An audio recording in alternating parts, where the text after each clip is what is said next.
All right, welcome everyone. We're back here with another Infinite Layers, the second one this week. And we're joined today by a team that I've been really wanting to come join us, Opacity Network. I had done a video about zkTLS and a couple of tweets that had a lot of attention and a lot of interest in zkTLS over the last few months. Interestingly enough, we have a team here that's been deep into this space for years. So it's really cool sometimes to kind of talk to people who were ahead of the curve that have been building. And then at the moment that it starts getting excitement, kind of talk to those folks. And that's what we're here to do today. So I'm going to go ahead and let you two introduce yourselves. Give us a quick intro of yourself, a little bit about Opacity, and then I'm going to ask you questions to kick it off. Yeah, do if you want to go first, because there's like a long story I like to get into.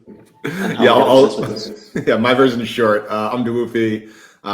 Met Euler Grandjean Farcaster, and I run sort of go-to-market stuff, whether it's like social marketing, BD partnerships. So I think for the purpose of this space, at least, if any of this sounds interesting, or you're looking to get involved with Opacity and zkTLS, I'm definitely the guy to reach out to. But I'll let Hirsch go off next, since he's the brains of the operation.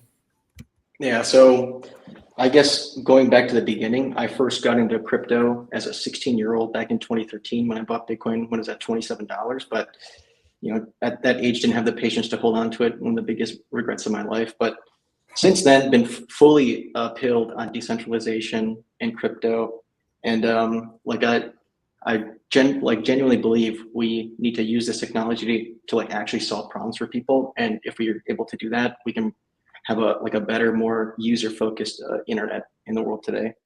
So I guess my journey into zkTLS really begins back in college. So quick story, I was helping a family friend figure out where to put Airbnbs in the city of Chicago, right?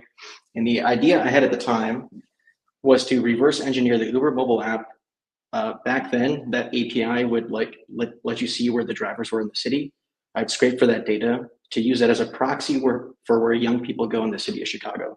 And it was like a pretty successful for a small operation. And I remember thinking at the time, the APIs behind all the applications that we use every day are like a gold mine, if only we can composably build on top of them. But at the time, I couldn't think of a scalable business model. So fast forwarding a bit, I was the first engineer at this project called DEMO, Digital Infrastructure for Moving Objects. Is like one of the earlier deep-in networks, is one of the bigger deep-in projects today. Just to define it, we wanted to get people to connect their cars to a decentralized network. We had a token that we used to incentivize users, and we sold a hardware device that I got to work on that users can buy and plug into the diagnostics port of their car, right? And I was trying to think of ways to speed run getting users into the system. And what I realized is, if you have a newer car, it's going to have a mobile app, and it'll show you some basic data within the app, right? Like the location, the odometer, the charge, or how much fuel is in it. And that type of data is updated. So I know it's served over HTTPS. I know how HTTPS is secured with SSL and TLS. Maybe there's a way we can tap into that TLS authentication and then work with that data in a decentralized context. It's like an early idea I had at Demo. But to be honest, my thinking at the time was pretty simplistic, and the leadership of the company shut it down. And that's actually where I met my co-founder. So my co-founder, his obsession is product and user experience, and the Demo mobile app, I would encourage people to go play around with it, is like a beautifully built user experience. And me and my co-founder worked in the trenches there. So as I was leaving Demo, I was trying to think of a key problem in crypto that I could help work on, right? And the hardest thing to see in life is the thing that's not there, but if it was there, it'd make your life easier. And the thing that I had identified was the lack of verifiable data, right? So at Demo, we had a lot of interesting ideas around car insurance or car loans, but if you actually thought about how to build that into production, the limitation was that the data, there was no suitable data where you can actually bring it on chain. And verifiability in the data is a hard requirement to bring anything on chain, right? If you want, and what I mean by this is, if you want a decentralized network, people to be able to look at something that's on chain and agree that it's canonically correct, that's where this property of verifiability comes into play, right? So at this time, I was thinking about two choices career-wise. One was decentralized identity, the world of verifiable credentials, getting people to sign data, and the other was ZK. I studied math and physics in college, so you're just naturally drawn into ZK. And career-wise, I probably made a mistake, but my thinking at the time I'm confident was correct is actually correct up until this day, where zk actually requires verifiable data as like an input, right? So the simple example that's always given, if you want to prove that you're over 21 without disclosing your birth date, if you actually want to like use that in a bar in the real world, you need like your birth date signed by the government, let's say, right? And that's where you get that property of verifiability. And if you do the accounting of how much data in the world is intrinsically verifiable, it's like shockingly small. So blockchains are inherently verifiable. That's where you get a lot of the infrastructure use cases for zk. But outside of that, it's like emails are signed by a standard called Kim. If you do like login with Google, the standard called OpenID Connect, you'll get a JWT at the end of it, which is signed, but it's very limited. You just get like your account ID. And then passports expose signed data over NFC, right? And that's like basically it.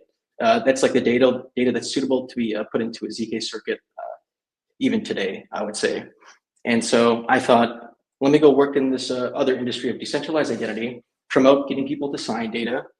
And then later on, we could use zk for more consumer facing things, which is what I was more interested in, right? I didn't really care about the infrastructure side. I actually wanted to build products that solve problems for people. So I worked at a company called Trinsic, which is basically a competitor to Spruce ID, which is a bigger player in the Web3 space, and did a lot of cool stuff. But ultimately, I realized that this, like getting people to sign data, there's an assumption of cooperation that you're making, right?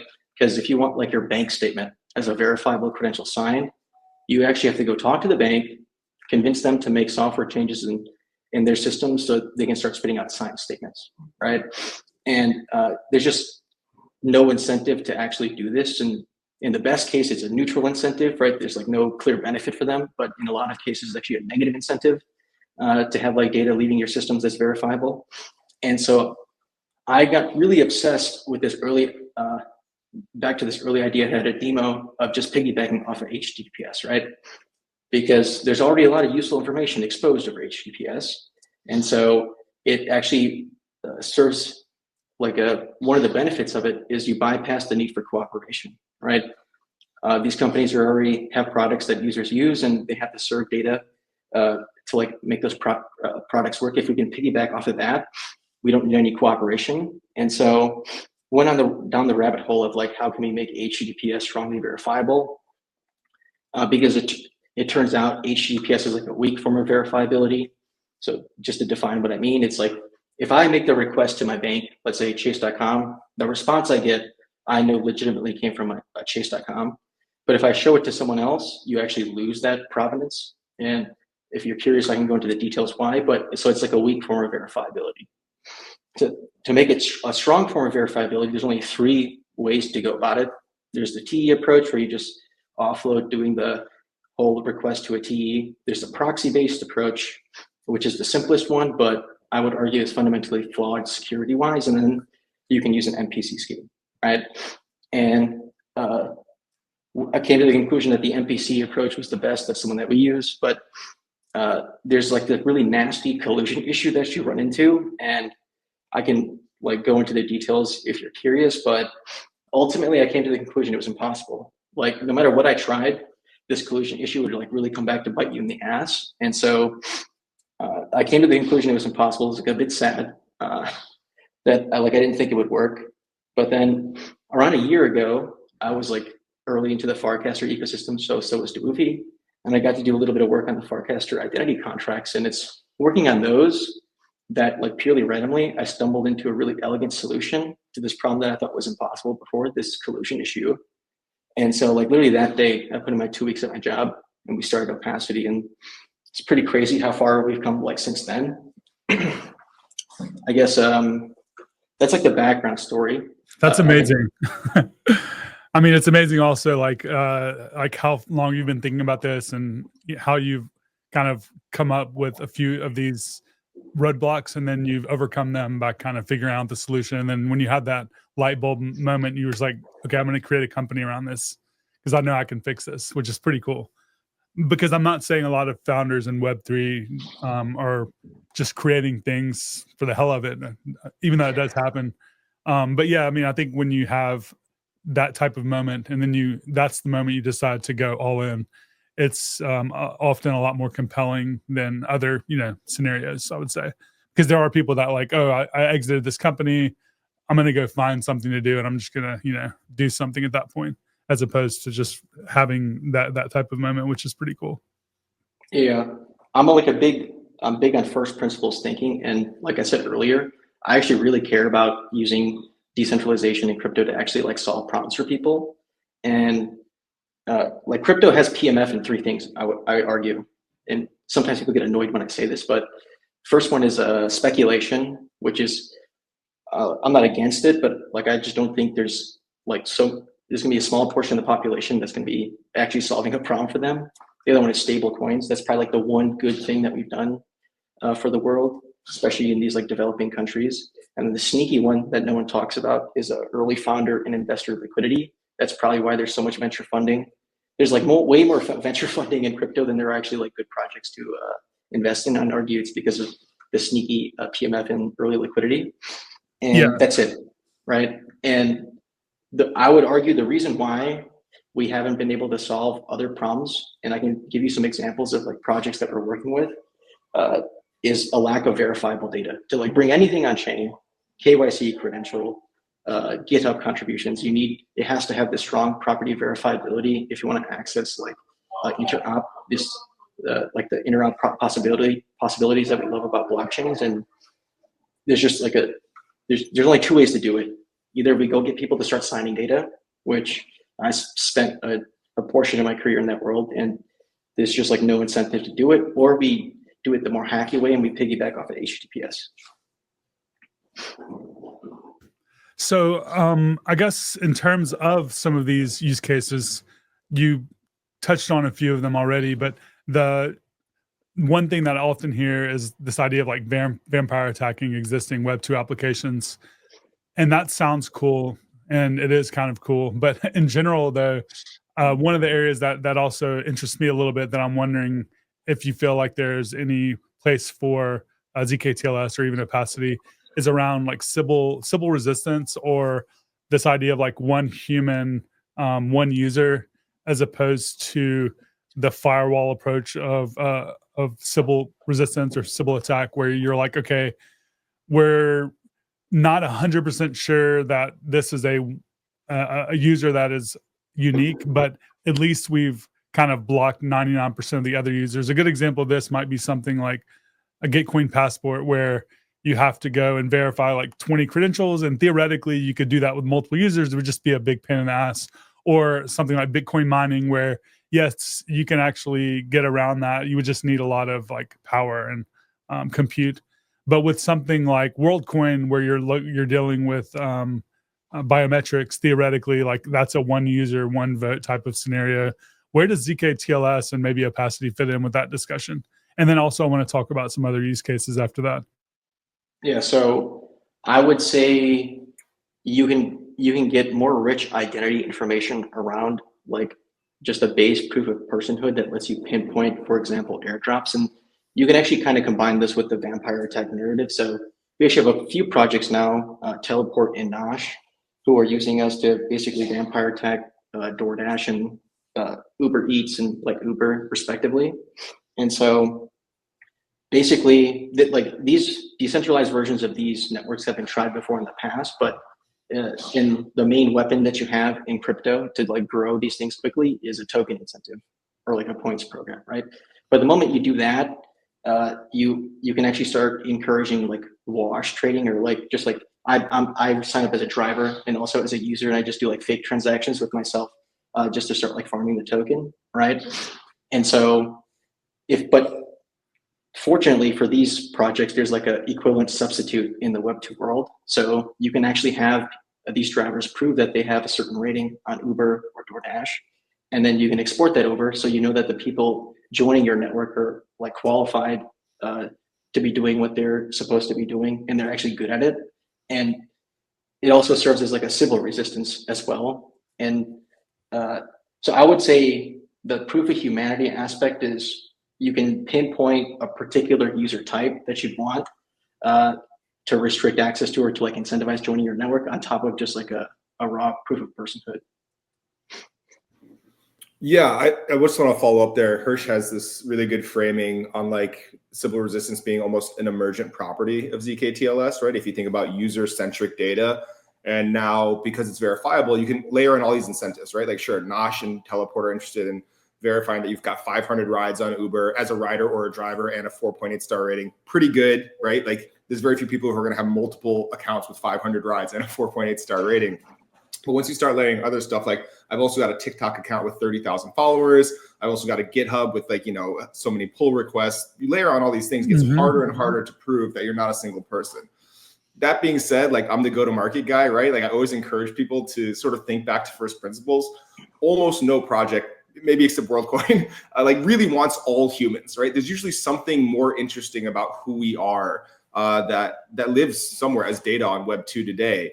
But because we haven't had access to it or it hasn't been verifiable, it's hard to get our minds around like that being actually the more useful thing, right? Like I talk to a lot of people, they say they want sybil resistance. I'm like, no, you want people who watched 100 hours of Twitch gaming and they spent like $30,000 on like hats on Counter-Strike, right? Like that's more important than being a human somewhere in the world. So as these things start to coalesce and users are in control of their own data again versus being walled off, I think the sybil resistance problem actually becomes like less and less interesting. And what becomes more and more interesting is targeting the users you want for your product and like delivering value directly to them based off, their own value and the data that they have. So I don't know, it's a slight, quirk on what you're talking about, Nader, but I do think it's important because I have so many of these conversations and zkTLS is so new that you do get a new world of what is equivalently demographics, but just like so much higher fidelity than like 25 male, lives in San Francisco. Like, okay, yeah, he probably has an iPhone and he likes video games, but we can get way better than that now that users are, truly in control and sharing their own data. So yeah, that makes a lot of sense in terms of, I was wondering when I heard some of the use cases around Nosh, I was thinking for some reason it was the users themselves, but in fact it's the drivers. Like I was thinking it was the customers, but in reality it makes more sense from that perspective where these drivers or these service providers have been using this app and they've built up this reputation and they want to be able to transfer that reputation. So is that information available like through an API or something? Or is it like when they authenticate, you essentially are like pulling that information through like an authentication token or something? I'm just curious how they were able to pull that information. Yeah, so going back to the story of pinpointing Airbnbs in the city of Chicago and reverse engineering the Uber mobile app API. Since then, it's like a side hobby of mine has always been to reverse engineer mobile apps just to see what the APIs look like. And there's actually a lot of like, it's come in handy over the years and just like getting like car photos and stuff for demo as an example. And so essentially what we've done is we just reverse engineered those mobile apps respectively, the Uber and the DoorDash one. And there's a lot of advantages over using those APIs versus like the web APIs that like for like the browser-based application. One would be you're dealing with JSON versus server-side rendered HTML, right? Just like a more succinct way to represent data. You have like a persistent auth session on mobile. Like how often do you log into the Uber mobile app or like the Twitter mobile app, right? Once you do it once, you should be good. But probably like the biggest benefit is that these APIs are more stable than the web API counterparts, because if Uber makes a breaking change to their mobile app API tomorrow, basically everyone's gonna have to is forced to update to the latest version to continue using the application. And so they're like, it's still gonna happen when you're gonna deal with breaking changes, but it's just not as often as you'll have to on the website. And so, we reverse engineered those APIs and made them available through our SDK. Oh, okay. Very cool. Very cool. What someone mentioned that remote hiring is an excellent use case. What thoughts do you have on that comment? Yeah, I responded to the comments, so I'll chime in.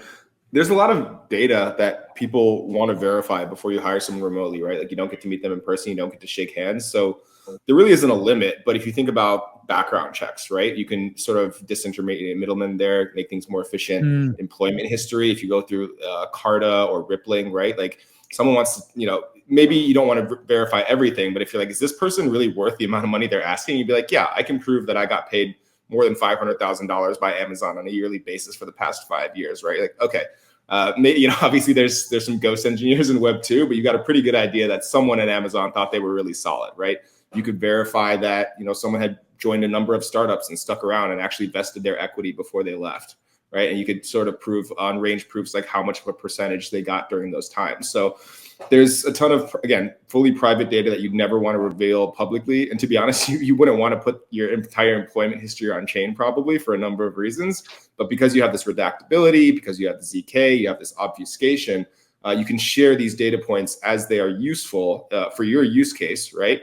In this case, to get a job, which is a great incentive, or even just negotiate up, right? Someone's saying like, oh, well, how do we know that like you're actually this good? Well, beyond even just GitHub pushes, there's all these other things that we do that live on the internet somewhere that you can now, you can give someone like true confidence that they're hiring a good person, the right person, a real person. And again, that real person thing is sort of emergent from the fact that like how many people are going to have multiple Rippling accounts where they worked at, multiple companies. I'm sure there's some, but if you've got a guy who can earn two $500,000 jobs a year at 2 Web 2 companies, you probably got a good guy anyways, and you don't care if he's faked it twice. So like when it comes to actual developers starting to implement this technology, what is the barrier to just starting to kind of like create things, and what kind of workflow does that look like? I think that when you look at some of the stuff that's come up and become popular, like recently, a good example of something that has a really powerful like value proposition because it's simple to pick up and it offers a lot of value is a lot of these AI APIs that are just essentially LLMs that you can hook into with an API call.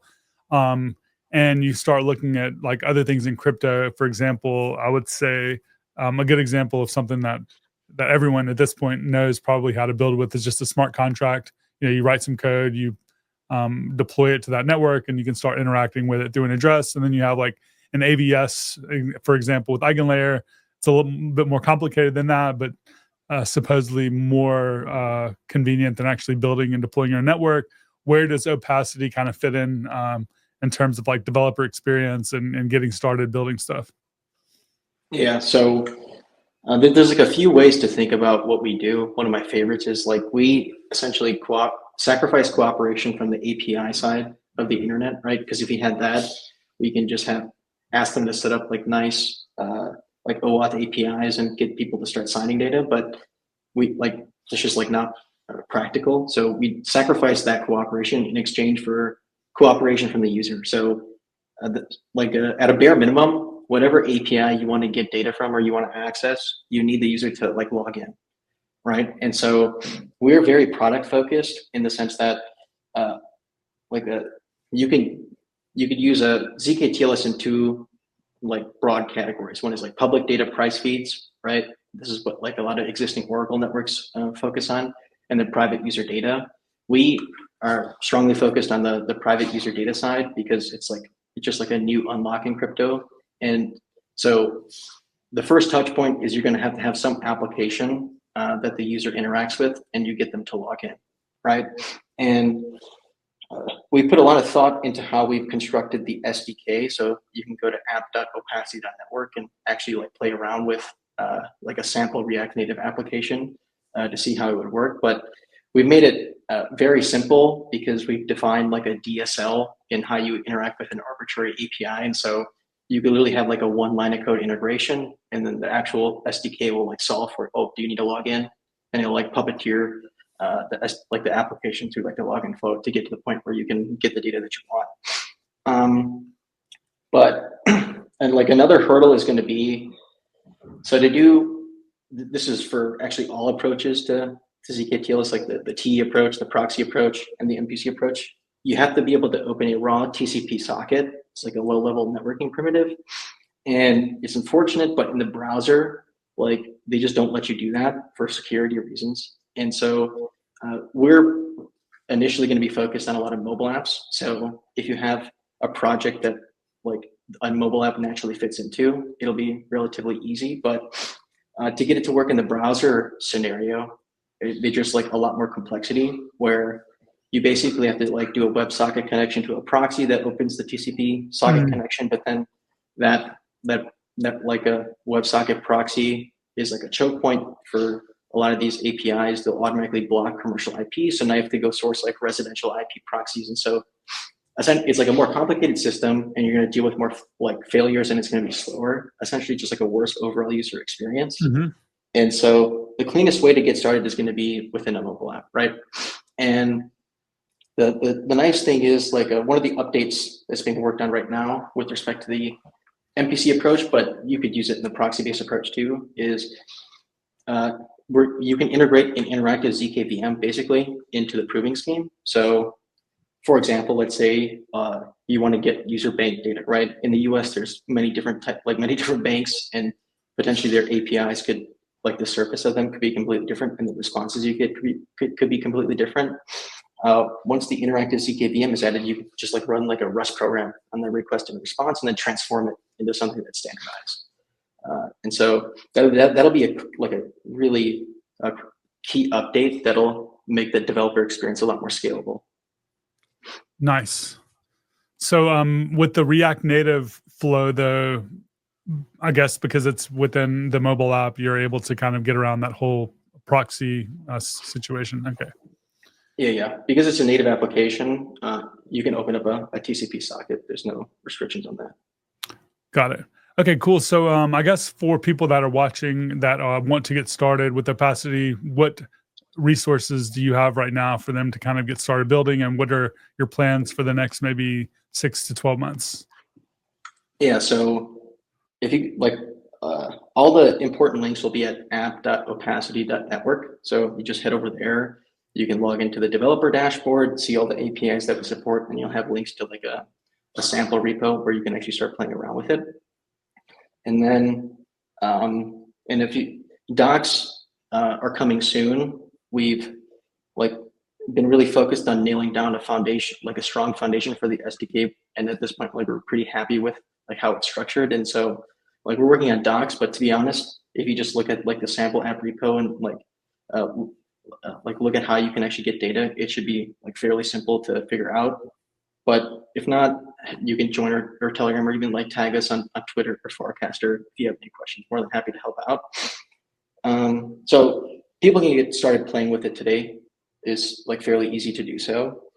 The main critical update, which for sure by like Q1 of next year, like it'll probably be finished like relatively soon, but then you really want to like iron out any bugs that might be in it, will be the interactive zkVM part, which will really, because right now the structure of the data, like the proof that's generated, is like pretty complicated, and it's not on-chain friendly in any way. And so if you wanted to bring it on chain, you basically have to like run it through like a zkVM, or you could use like a line layer and just like send them like the raw proof and convert it to an attestation.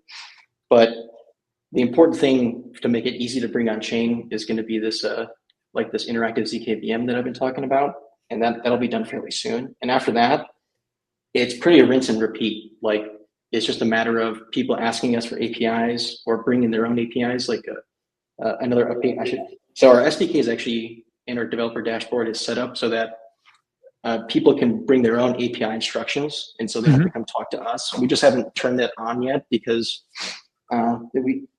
we have like an initial cohort of projects that we're working with, and we really want to make sure that like the whole flow is like solid with them before we like open it up. But fairly soon too, in the developer dashboard, you can just like bring your own API instructions, and you don't have to talk to us. But if it's a particularly adversarial API that like it needs to be reverse engineered, you can come talk to us, and we'll get that supported.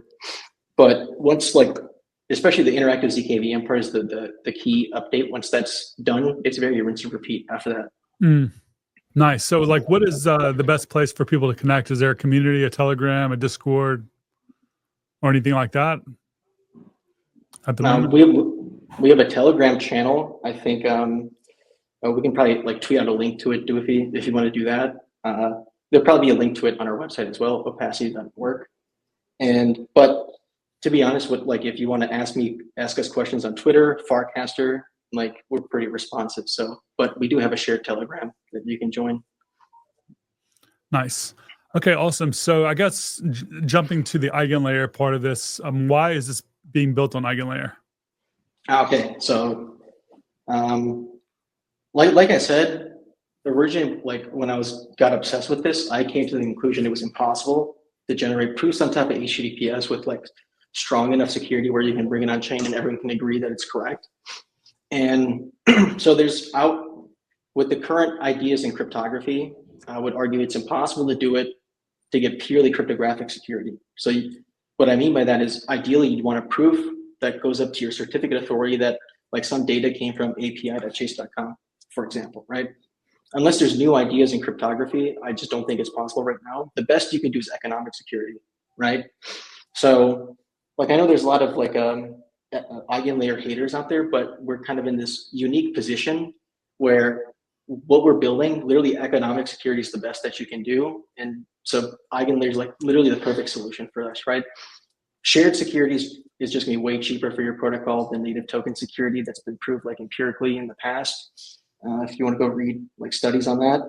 And it's just very easy to bootstrap a decentralized network of like economically secured MPC nodes since we use the MPC architecture on EigenLayer versus using another solution. Got it. Yeah, totally. I mean, it's a very similar, I think, story that we get from most builders here, but it's cool to hear the different perspectives. What about the experience in terms of actually building on EigenLayer? Since you were one of the earlier teams that started building, do you have any recommendations or any thoughts that you want to share? Definitely reach out to the team because like the EigenLayer team is working with, there's a lot of people building AVSs right now. So whatever problems that you're running into is most likely another team like has run into it. And so you can just access the shared knowledge of the EigenLayer team.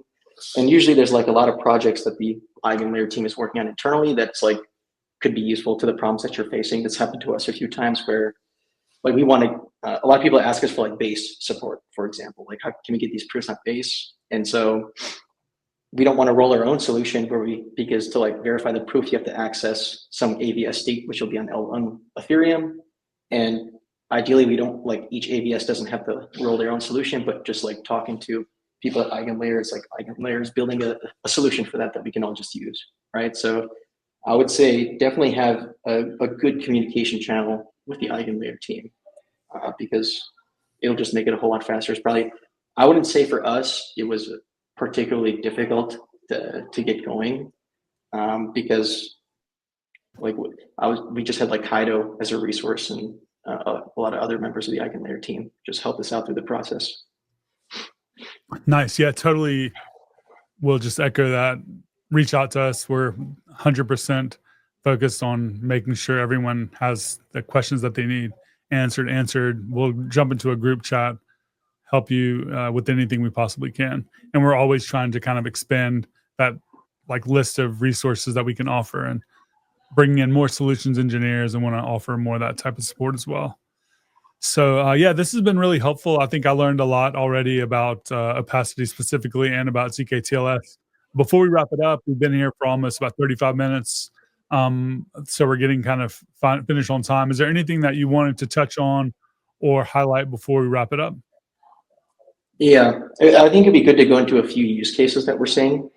And so there's two I want to like touch on specifically, but like back when I started the company, it's like pretty much like a year ago now, and a whole list of use cases I thought would be the first things that people want to build with zkTLS. Yeah, right? Use cases, that's my favorite subject. So let's definitely dive in more here. And what's actually happened is pretty like funny. There's out of that list that I had, only one thing that I got right, and that was like the vampire tech use cases. There's a few projects we're working with that are doing that, but it's like one use case. Everything else that's like taken off in terms of like using zkTLS is stuff that I would have never predicted, which is like an interesting position to be in as a founder where you're obsessed with this idea for so long. But I'm actually not confident like the next big zkTLS use case is something I'll be able to predict. It's probably just going to come out of like a random conversation. So like a specific example I can give is it's like a beautiful example. One of our partners is a company called Daisy. And this came out of a random conversation. It's like a new way to do marketing on TikTok, essentially like an influencer you do marketing via the influencer essentially. And the backstory here is like back in December, my co-founder and I had a random conversation with this guy named Ray, and we weren't even like doing like BD at the time. We were just like explaining what we were working on, and the ability, like when we told him we provide the ability to do proofs on top of like APIs, particularly reverse engineered APIs. A little while after that, he reached out to me because he had identified an opportunity in the market that's like pretty big, but he just didn't think it was possible to like build a solution for it until we came around. And so I guess I'll skip to like the numbers and like how successful they are at the moment. So they started back in February. Since then, it's like more than $1 million in ARR. So that's more than $1 million like taken from brands and given to influencers. And they sent a song into the Billboard 100. Like that's how good they are at making things go viral on TikTok. And just to give you a number, the cost per view of advertising with this strategy that they use, and I'll go into the details of how this all works, is a factor of 8 times lower than the normal way of advertising on top of TikTok, right? And so, like, I'm sure you're curious, like how is zkTLS actually used here? So, and it has to do with how Gen Z influencers monetize their audience on top of TikTok. So, like what I'm about to describe is actually a huge existing market, like behind TikTok. It's just not very public facing. So let's say I'm an influencer. I get a brand deal for like makeup, let's say, and that deal is going to be denominated to pay out per 100,000 views, right? And so there's a clever game these influencers play just to increase the amount of views that you get, and so you get a larger payout, right? And what they'll do is like, I'll be in a group chat with like 1,000 other influencers, and before I post my content, I'll have coordinated with a few other influencers where as I post it, like right away within the first couple of minutes, they'll go engage with it in some way. Because TikTok uses the amount of engagement within the first couple of minutes to determine if they show it to more and more people, especially if you get engagement from like high quality accounts that are also like, accounts that have a lot of following themselves. It just goes gangbusters in the feed. You rack up a lot of views, and when you get paid, you just like split the money in some way. It's a huge thing that happens behind TikTok today, something I didn't know. But if you go talk to the influencers that do this today, the biggest pain point that they have is slow payouts, because you need a human review process to make sure everyone did what they're supposed to do at the correct time, right? Especially because these are like Gen Z influencers, probably don't have like a lot of patience or long attention spans by the nature of what they do. And so, but if you could just do a proof on top of the TikTok API, now you can build a product that like scales to the whole market here. It's like a beautiful example of something new. Like we can layer on crypto economics onto an existing network, in this case, like TikTok, and you can construct a whole new market that's very scalable that just wasn't possible before. That's super interesting. So how do we get this idea out to more people and make it more accessible? Like the ability, so to implement this, at scale. Like for TikTok in particular, or just in general? Yeah, I guess let's start with TikTok since we know that it's already worked. Yeah. So I mean, we had a earlier version of the SDK back in those days that's like doing stuff that doesn't scale, but like they have a product with an app with like a few thousand influencers onboarded into their system. And so like their platform, a brand will come, they'll get like some they sent a bar song by Shabuzi into like the Billboard 100. I actually think the top, like the #1 spot, if I remember it correctly, which is pretty crazy, or top 3. Sorry. But they just have a product that'll like pick the influencer, and then who's gonna go like do the engagement, and then you can just like cycle between people to make sure everyone is like treated fairly, essentially. I would say for us, we like to like work with strong product teams. Like the hard part, like there's a lot of that zkTLS enables, right? Like a very common thing that I get asked about is doing like a Twitter vampire attack, right? It's like a very romantic thing, but if you think that like all you need is a token and a strong narrative to like build a competing network against Twitter, is like you still have to build a product that people want to use on its own merits, right? Mm-hmm. Like Dewey and I were early to the Farcaster ecosystem. You have like Dan and Varun, who are like very strong product founders, and even then, like the growth hasn't been like that crazy, or as like as fast as we would like, being in the Farcaster ecosystem. And they're not even doing a vampire tech. They're just like trying to build a legitimate product. So I'm skeptical that like zkTLS is not like a silver bullet, right? But if you have like an idea for a product that can actually solve a problem for people, then it's like can help you grow a lot more quickly or solve a particular problem in terms of like sourcing data or attribution. Got it. Yeah, I like this idea of like, how do we get it out there for right now? Because this is a big thing, and it should theoretically help people across the world. Like if you've interacted with the internet somewhere, you've got value in your data that someone else is probably extracting. The whole NASDAQ is basically based off that, right? So when I have calls with partners, there's a few things that we look for. Obviously, good product sense, like Hirsch was talking about, real revenue streams, because that's how you sort of justify that, like you are delivering value. It's the easiest way to know that you're delivering value to someone if they're willing to pay you money for it, right? So we sort of use those as North Stars, but really, as Hirsch was alluded to earlier, like the best ideas come from spaces where like we can't really see, and it's all been folks who have like deep expertise in like one space, and they can see the problem very clearly. But because the data is locked up, it's sort of adding friction to innovation, right? Is the way I sort of frame it. So really good examples of this are ideas like marketplaces where there's huge take rates. That's like everything from DoorDash to OnlyFans, right? Where both parties are sort of getting ripped off, and there's this party in the middle that's extracting extreme amounts of economic value. If you ever run into one of those, or you work with one of these marketplaces, or you're familiar with one of them, like these are the ripest for disruption, in my opinion, because the value exchange is better for both parties. And, I'm all for like 100x better products, but like you don't need to be 100x better than DoorDash. If you work in a city, you can import the trust, and you don't want to take 40, 50% take rates, like people will go to you, right? These aren't even necessarily like a full vampire, right? Because you don't have to leave DoorDash to use Nosh. It's just you're going to be happy when a Nosh order comes through because you're going to get paid 50% more each time. And if you can tell drivers or people who it really matters to, right, or whatever sort of use case we're talking about, that I'm going to give you a 50% bump in income this year just for signing up, like give us a shot. Those stories, those narratives, Totally. they really, really well. And, obviously thanks to EigenLayer for enabling it. But when it comes down to like, what is this compute actually good for? Like you can really disrupt like products, which, thanks for giving away the trust for free, right? Like for the Web2 people, you've earned enough money. It's time for the users to sort of take it back is my framing there. Yeah, this is something that Freedom talks about a lot as well. Sorry, go ahead, Hirsch. I was gonna say like the pattern that I've noticed in like the projects that we're working with is there's some market that exists today in the world that's intermediated, but if you go through the user, you can actually end up making a much more efficient market than the intermediate one. So like another example of a project that we're working with, this one's a bit more early, but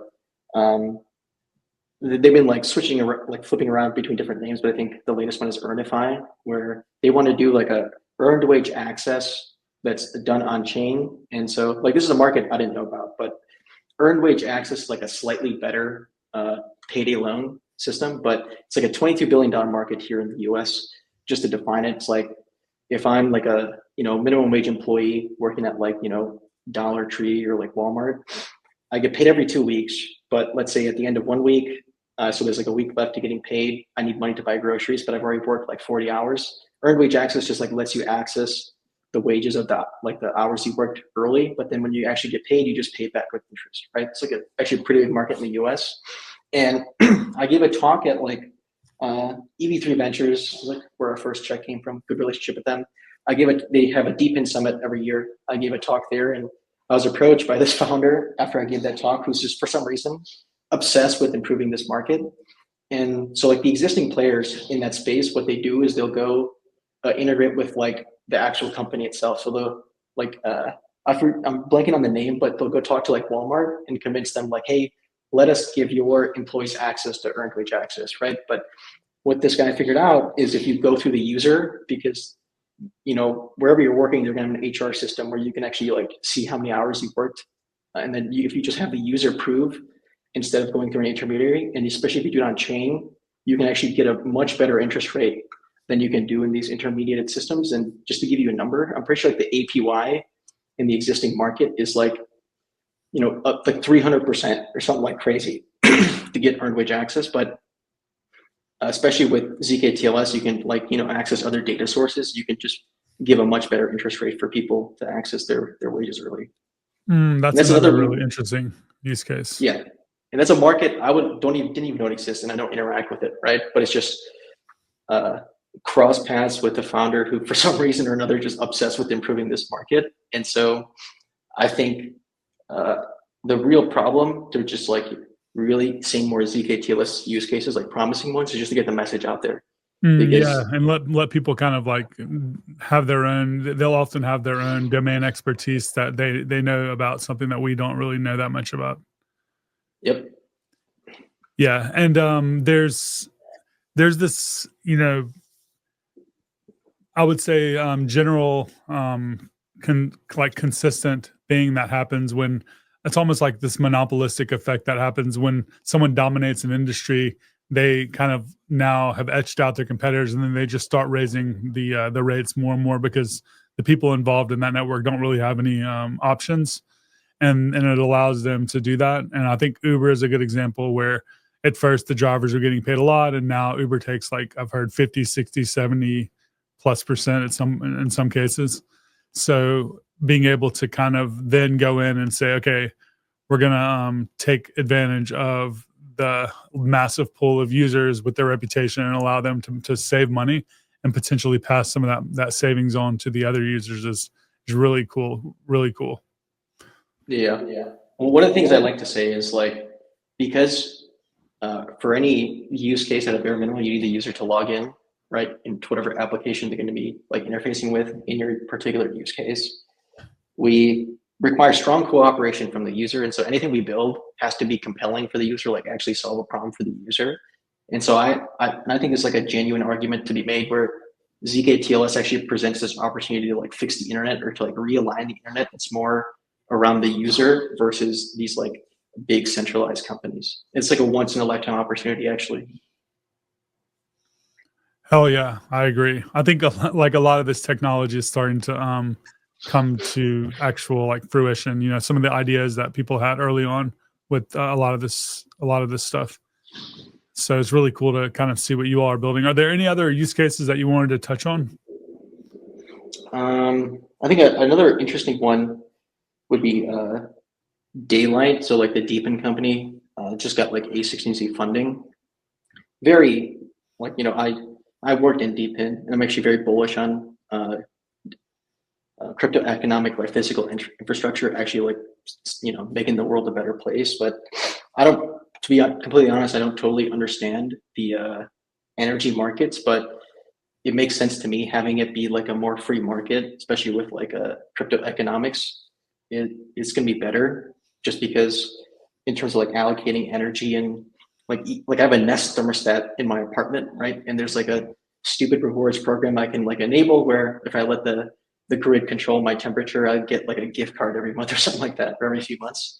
But if you do it with like a token system, it's probably just going to be way better, especially incentivizing users to opt in.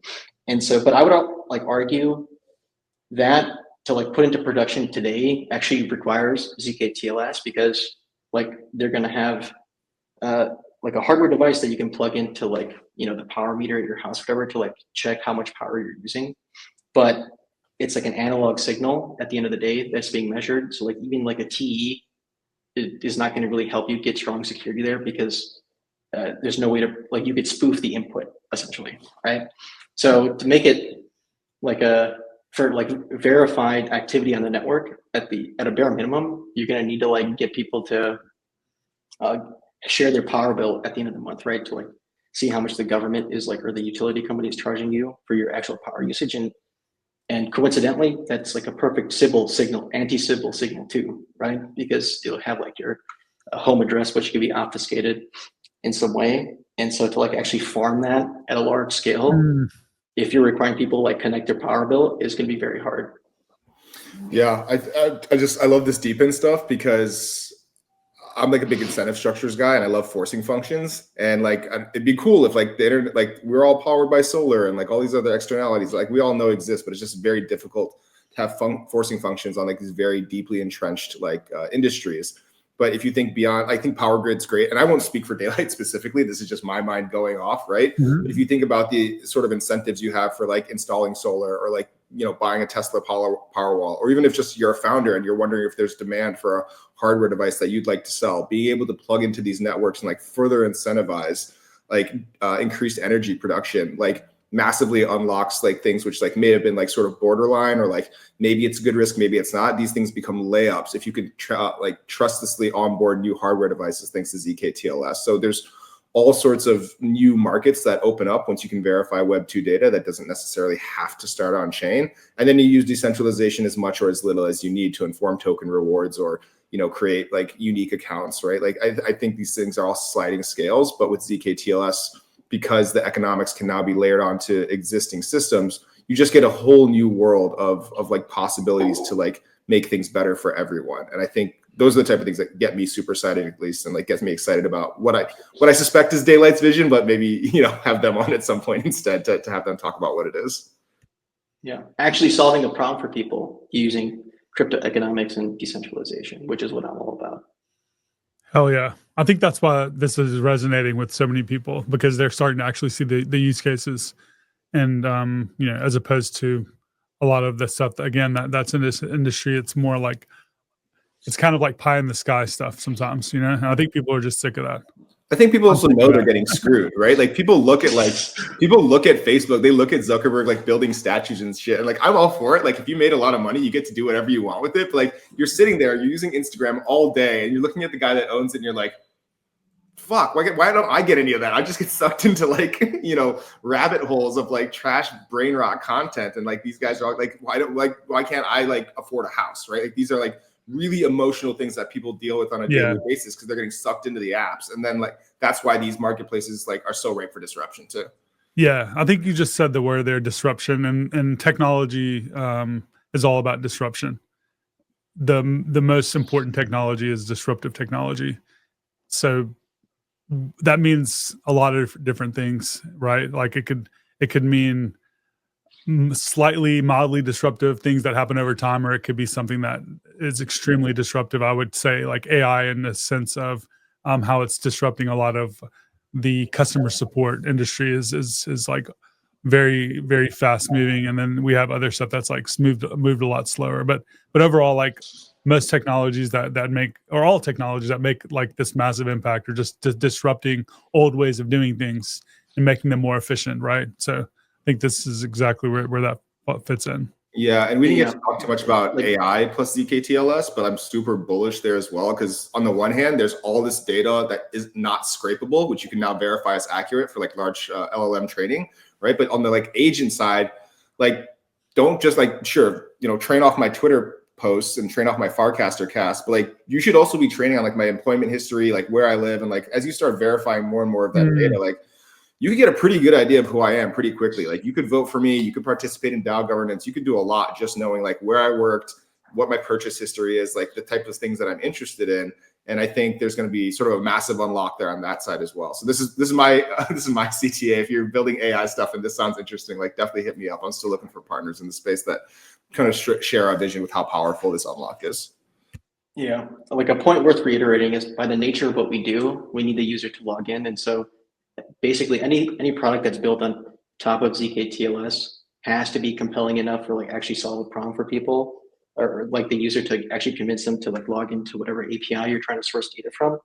And so it's like I like to say we have like the morally superior. So it's like a convergence of a few things that's like very rare in the history of technology. You have like a financial gold mine, which we're already seeing with a few of these use cases, right? There's like new markets that can be constructed that can make people a lot of money with a morally superior position, right? Because whatever you do has to be like in the interest of the user, or like has to be convincing enough for the user to like convince them to actually log in. There's no way you can do that. The only way you can get access to that data without getting the user to log in is to go get cooperation from the actual API itself. And so it's very rare in the history of technology. You get a morally superior position converging with a financial gold mine. Right. All right, guys. Well, thanks a lot again for your time. Thanks everyone that stopped by to watch this live stream. We will have this up on our YouTube channel, the EigenLayer YouTube, within about 24 hours. And we will also be sharing that from the Build on Eigen account. So thanks for Hirsch and Dawofu. I don't even know how to pronounce your name there. I know that's your alias, but yeah, thanks you guys again for coming on. We've been wanting to do this for a long time. So glad we finally made it happen. Yeah, thanks for having us on. It's been an absolute pleasure. Thanks, Adam. Appreciate it.